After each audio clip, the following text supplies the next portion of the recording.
we are living in a world in transition, where radically new technologies that older generation can't fathom seem to be emerging every second day.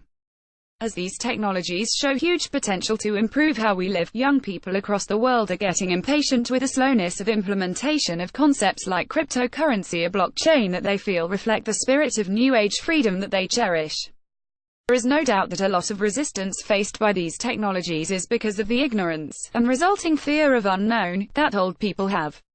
But, unfortunately, the nature of these technologies is so alien that their assimilation through educating the older generation to trust and accept them looks highly unlikely.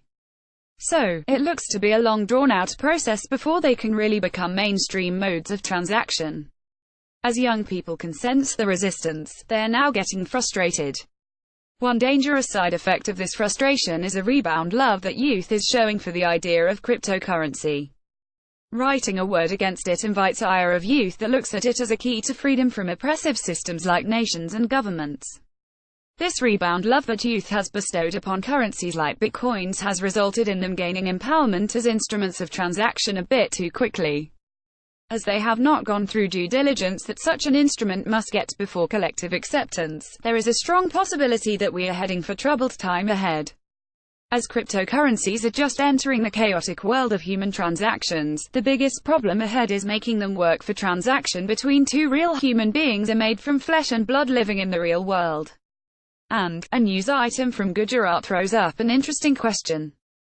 A builder from Gujarat has recently alleged that he was kidnapped by a policeman and was forced to part with crores of rupees worth of bitcoins under duress.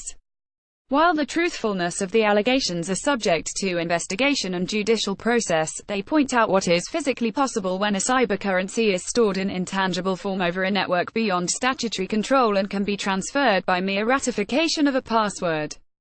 So, Bitcoin may grant freedom from sovereign ratification of ownership. It also comes with an inherent weakness that allows stealing of humongous amount of wealth by brute force and fear. For anyone desirous of extracting crores of rupees by inducing physical fear in past, the process was fraught with risks as it would have demanded handling of inconveniently large amount of physical currency, a gold or a banking transfer trail. If cryptocurrency becomes mainstream, it may take just a couple of minutes of time, a weapon and a mobile with network connectivity to transfer limitless amount of wealth between two individuals. As the core charm of cryptocurrency is freedom from institutional sovereign ratification, such a forced loss of wealth by an individual will also be devoid of sovereign protection without violating what it stands for. Even if the allegations made are proven to be false, the case highlights one of the many practical problems that will emerge as cryptocurrency is put to the test of real world. The conventional model of transaction through various instruments backed by sovereign ratification has evolved through a process that has passed through test of real transactions. Its features that may appear limiting from the perspective of youth that find institutions to be confining, but discounting existing currency models overnight for the sake of freedom has potential to be disastrous. Even if cryptocurrencies are the future, they will have to go through a lot of ironing out of chinks before they can be fully trusted to be instruments of transaction. There is a strong possibility that, once the sheen of novelty wears off, and all practical problems linked with them are solved, they may end up looking just like other existing forms of currency. In the world where humans exist through bodies that can be physically threatened, and where greed remains an innate force driving them, any new form of currency that is invented will need to find a solution that deals with forced transaction.